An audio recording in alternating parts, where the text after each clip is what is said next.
All right, so we're going to look at this whole concave up, concave down thing again before we get really into what we're doing today. I have this little animation in Desmos that'll probably be better than my pencil up on the board was, or my little line segments that didn't necessarily look that great. But see this little orange line segment down here? We're going to look at little line segments that are actually tangent to the circle. Now remember, we can't actually find that because that would mean we have 1 point.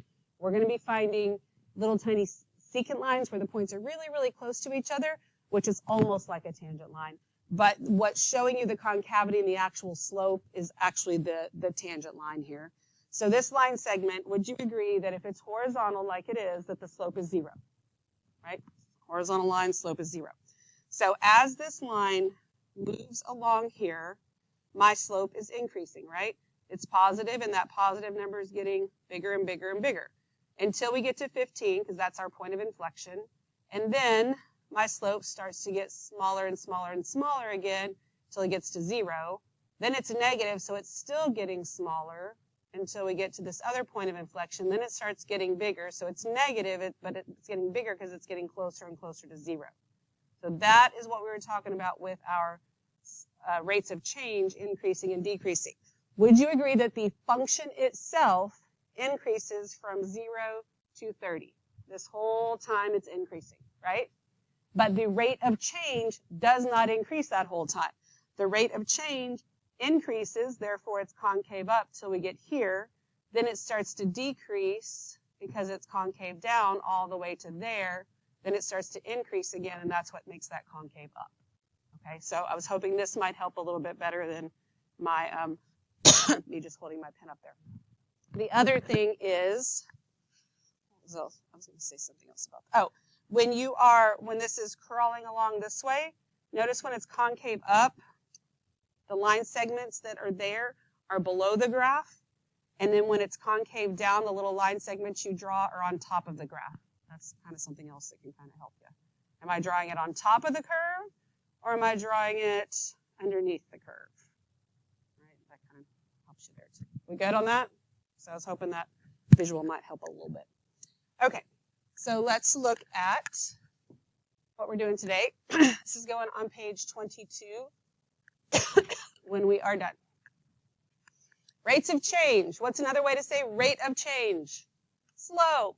Okay, so the average rate of change, so remember the slope of a linear function that you're used to, that's a constant rate of change. These are going to be average rates of change. Between any 2 points on a graph is the slope through those 2 points. So it's still the slope. To find the average rate of change, you know it's y2 minus y1 over x2 minus x1. That's what you're going to see on a formula chart most all the time for slope.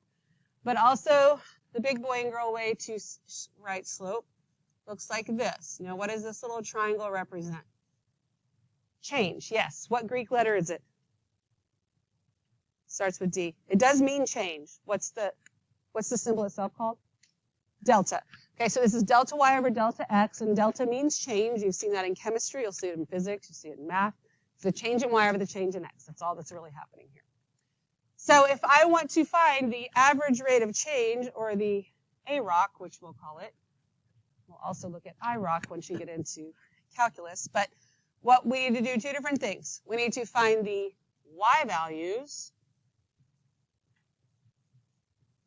of the function for the given interval, and then you find the slope between those 2 points. That is about as simple as you can get. Y'all been doing slope forever, right? It's probably even before Algebra 1. So a lot of what we're looking at today is just slope. So one thing you want to focus on then is your notation, your units, and your explanations, right? It's not just about finding slope like you did in Algebra 1, but it's still slope is slope. It doesn't really change. So the average rate of change, or again, the AROC. Okay. And last week when I said, what is another way to say rate of change? Somebody at some point in the day said ratio, and that is true because it is a ratio, and that's what we're about to write right here. It is the ratio of the change in output values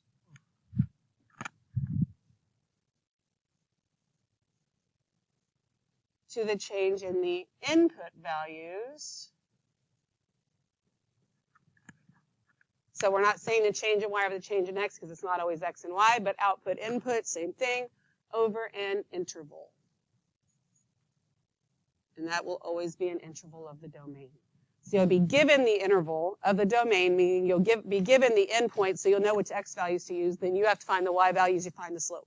It's that simple. Okay. If you look here at this, average rate of change that's drawn in here would be like between these 2 points right here. Well, you can tell that, obviously, since it's a curve, the average rate of change changes, but this gives you, and these aren't that close to each other at all, so we're not talking, I mean, these are pretty far apart, but you got to think if you're driving, you drove an average of 50 miles per hour, you weren't driving that fast the whole time, right? You had to speed up, you had to slow down, you had to turn corners, whatever, but overall, you know, it was 50 miles an hour, whatever it is. Same type of thing here. Okay, so we're going to find the average rate of change of the following functions on the given intervals. So if I want to find the average rate of change over that interval, here's what we're going to write down. We're going to find the AROC that is equal to. So the y values we'll find in just a minute, but the way we find them is we take the x values and we substitute them in. So this would be f of -1 minus f of -2 over -1 minus a -2. Okay, that needs to be written there. These first few are non-calculator questions. Even if they were calculator questions, that still at least needs to be written there. Then we need to go find those function values. So I'm going to need to find f of -1. So I substitute it in, and I get negative, and then -1 cubed plus 3 times -1. What is -1 cubed? -1, we make that negative, and that becomes a +1, right? And then 3 times -1 would be -3. Gives me -2. You agree with that? Okay, so then I need f of -2. So I get negative, then -2 cubed plus 3 times -2. All right, what's -2 cubed? -8, make that negative, that's a +8. And 3 times -2, that'd be -6. You get 2. Still have to be able to calculate things correctly, right? So now I can come back up here, and f of -1 was -2 minus 2 over, what's 1 minus a -2? It's 1. Okay? So this means in the end, my answer is just -4. We have to be able to add and subtract positive and negative integers correctly and efficiently. We good? Okay. Let's look at B. So we're going to do the same thing. I want the average rate of change from 1 to 4. So my AROC is equal to f of 4 minus f of 1 over 4 minus 1.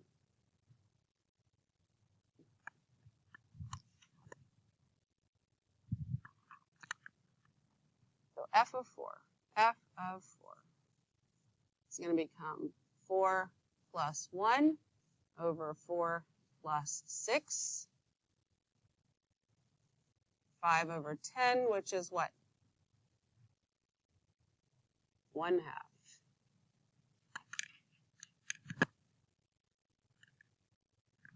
Then I need f of 1. It's going to be 1 plus 1 over 1 plus 6. Give me 2 over 7. And I cannot reduce that. Okay. All right. So then I'm going to go put these in here. F of 4, that is 1/2 minus 2/7 over 4 minus 1 is 3. We have a fraction and a fraction. You can't freak out. If your first instinct is to freak out and give up right now, you're in the wrong place because this stuff's going to happen a lot. Okay? Just got to be big boys and girls and know our fraction rules. So in the numerator, so I'm going to leave 3 down here. In order to subtract fractions, what do I need? Common denominator. In this case, it would be 14. So this will give me 7 over 14 minus 4 over 14, which will give me 3 over 14 over 3. Now, I have a fraction and a fraction. What I would really like is to make it look even worse and have a fraction in the numerator and denominator so I can do correct things with them and not make up math at this point. How do I make that denominator of 3 into a fraction without changing its value? Put it over 1. So I'm going to put this over 1. So now I got a fraction divided by a fraction. And all I do is apply my 4th grade fraction rules, which is then I take 3 over 14 times the reciprocal, which is 1 over 3, and that leaves me with 1 over 14. If you do not know your 4th grade fraction rules, and you've tried to avoid them ever since 4th grade, you've got to get them figured out, just like you've got to get your multiplication facts figured out. I mean, it's a hard truth, but it is what it is. And they're not all about numbers. This is non-calculator, and you got to do it with variables and everything else in it, too. This is super basic. Questions? All right, so let's look at example 2. So the graph of g of x is shown and it's labeled for us. That's nice. Find the average rate of change of g of x over the interval from -1 to 3. So -1 to 3. I'm going to go ahead and connect those. So tell me something you know about this slope of this line segment, just by looking at it. Not calculating anything, just go, ooh, this has to be true. Is it positive or negative? Positive. So if you're able to sketch it in, you go, that's positive. When you're done doing your stuff, if you got a negative number, something's wrong, go figure it out. Okay? So what I want here, since I want the AROC, I want f of 3 minus f of -1 over 3 minus a -1. So I start the exact same way. I don't have anything to calculate here because they gave me a graph and I can get my numbers off my graph. But the f of 3, what's f of 3? 4, right? When x is 3, y is 4. Minus f of -1, which is 0. What's 3 minus a -1? 4.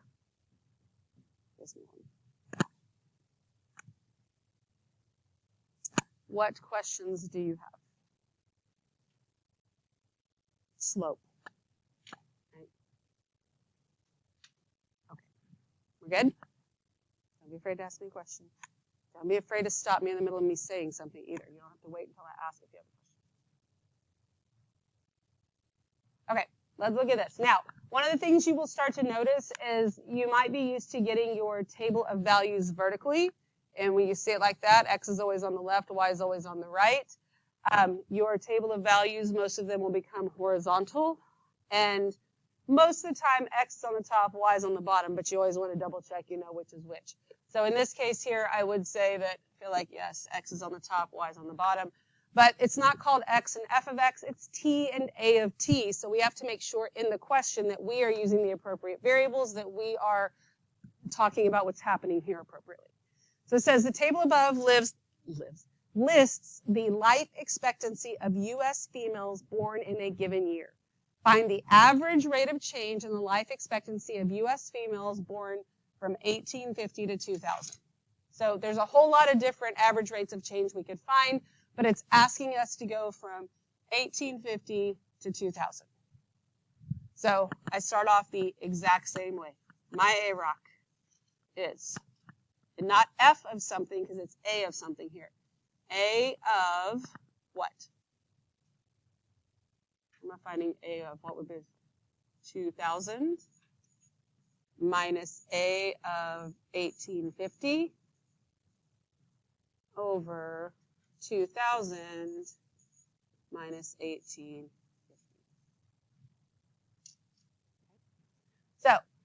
Writing down this much says a lot to the person that's grading this or grading your AP test. You understand what average rate of change is, you understand which pieces you need, and you can write it correctly. So even if you don't do anything else, or the rest of what you do is a complete hot mess, this should get you some sort of, at least some credit, right? That makes sense? We always look for any little bits we can get. All right, so then I can keep going, because from my table, what's A of 2,000? 81.83. And A of 1850? 46.10. Oh my gosh, I'd already be gone. Then 2,000 minus 1850, what's that? 150.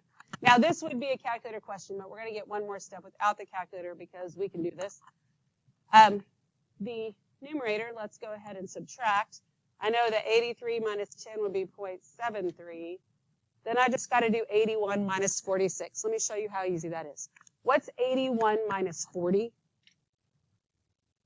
41. So then 41 minus 6 would be what? 35. You see how easy that was? 35.73 over 150. Now, again, this would be calculator. Nobody would make you divide that out by hand, but are you capable of dividing that by hand? Yes, you should have that skill, even though that's not what we're testing, so we wouldn't make you do it. But, so I'll just tell you what it is, and then we'll get the right units on here. Once you actually divide that out, you get 0.2382. And we need the correct units of measure. Do not overthink your units of measure. We just found slope, that is the change in the y over the change in the x. The units for your y value is age in years. Age in years. Your units for your x value is year of birth. It does not matter. That says birth. I ran out of room. But it does not matter if it makes any sense to you. You don't overthink it and try and make it into something that would sound better when you write it or whatever. Just write what the units are and leave it at that. Okay? We good with that? What questions do you have? Because that would sound weird, right? 0.2382, age in years per year of birth. I mean, that is what it is, but whatever. There you go. Okay? We good? Things will sound weird sometimes. You just go with it. We don't have to understand it or make it any better. Okay.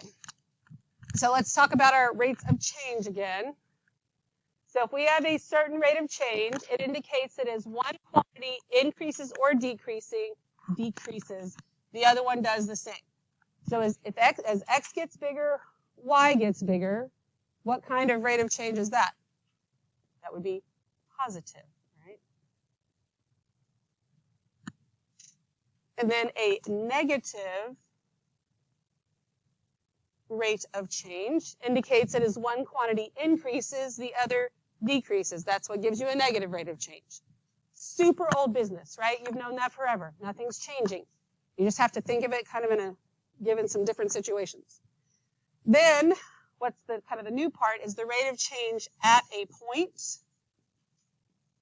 So specifically at one point, because now we're looking at curves, can be approximated. That's the best we can do this whole school year, approximated by the average rates of change over small intervals that contain the point. Okay. And the point can be contained in the middle or at the end, whatever works for what we're doing. Okay, usually it's one of the end points. We good? Okay, just talking about slope. So at the point, so remember we're talking average rates of change. So the question is, can we find an instantaneous rate of change, means at that point that we were just talking about?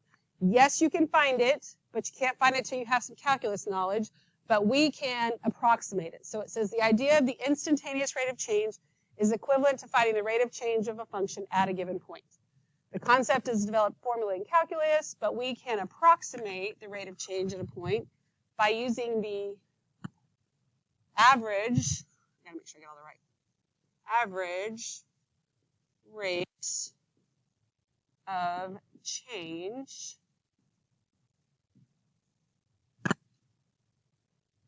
over small intervals.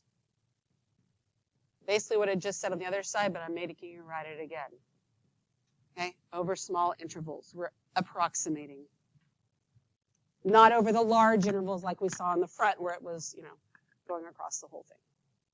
Here is an example of this. A ball is thrown vertically in the air for time being between 0 and 5. The height of the ball is modeled by this function where h is measured in meters. So that's important. H is measured in meters. T is measured in seconds. That's something we're going to need to look at. We want to find the average rate of change of the height of the ball over the following intervals and include the units of measure.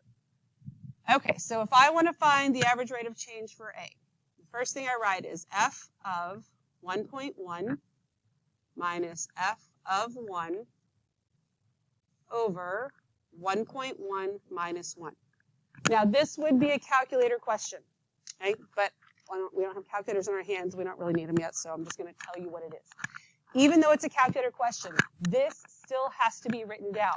Just because it's calculator doesn't mean you don't have to write anything and you just push a bunch of buttons. That's not the point of the calculator, okay? So we write that down like this is what we're doing, and then we would let the calculator do everything else, and we would get, this would equal 14.71, and then our units are meters per second. Okay? And if you actually wrote out meters and seconds, it'd be fine, but that works. If you know what the abbreviations are, it's fine.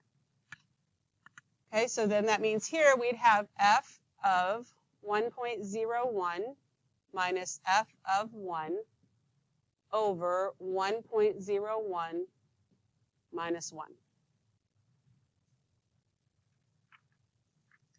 And then that would give you 15.151 meters per second. Everybody, does that make sense? We good? All right, so then I want you to fill in the first steps for C and D, then I'll come back and give you what the answers are.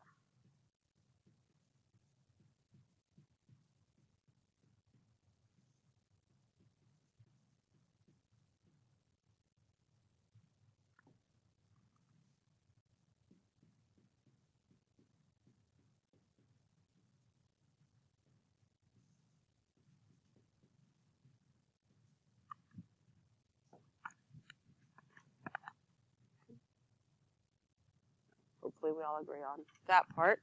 Then on C, you would get 15.1951 meters per second. And for D, we would get 15.2049 meters per second. So we are trying to estimate we're getting the average rate of change, so we want to be able to estimate the instantaneous rate of change over tiny intervals, right? So notice that every single one of these intervals all include a 1. There's a 1 in all of them.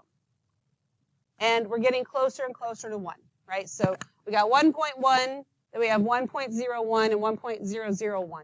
So each one of these that we calculated, we're getting closer and closer and closer to 1. Those points are getting closer and closer together, right? And then this one is also super close, but it just jumps on the other side of 1. You see how that works? We're getting closer this way, like coming from the left and coming from the right. And so if you notice that these numbers are getting bigger, and then 1 actually fits kind of in here, and then we have this number. So what it asks us for in example 4 is, what do you think? So what do you think is the true rate of change in the height at t equals 1? Like, what does it look like we're getting close to coming from either direction? About 15 point what? 0.2? Would 15.2 make sense? Yeah? And it says, what do you think? Because see, it's getting bigger and bigger. This and 15.2 would actually live in between there. So we're going to say about 15.2 meters per second. And it does say, what do you think? It may be 15.200001 or something. We don't know for sure, but just kind of making sense and estimating it. We good? What questions you got? Okay, so on your assignment, we're not finished yet, but when you get to your assignment, there's only one question that I think would even possibly need a calculator, but it wouldn't even be where you'd have to substitute it all in like example 4. You might have to subtract some things like on the front. You don't need a fancy calculator for it. Whatever calculator you have on your phone would work just fine.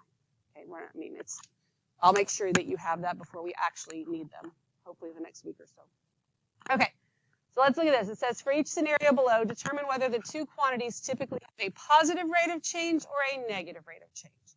So a child's age to the child's height. What do you think, positive or negative? Positive, because as the child gets older, the height gets bigger, right? And then it levels off, but then you're really not a child anymore, so let's say positive. Now, B does require you to have some knowledge of how golf works. So maybe anybody that actually understands how, you don't have to be a golf expert or anything, but as the golfer's skill level goes up, what should happen to their score? It should go down. That's the way golf works, right? So would that be a positive or negative rate of change? Negative.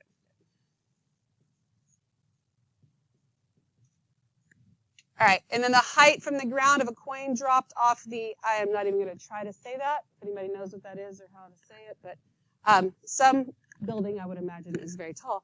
But the higher you drop a coin, what happens to the speed of coin? It increases, so would this be positive or negative? Positive, very good. All right, any questions at all? Okay, beautiful.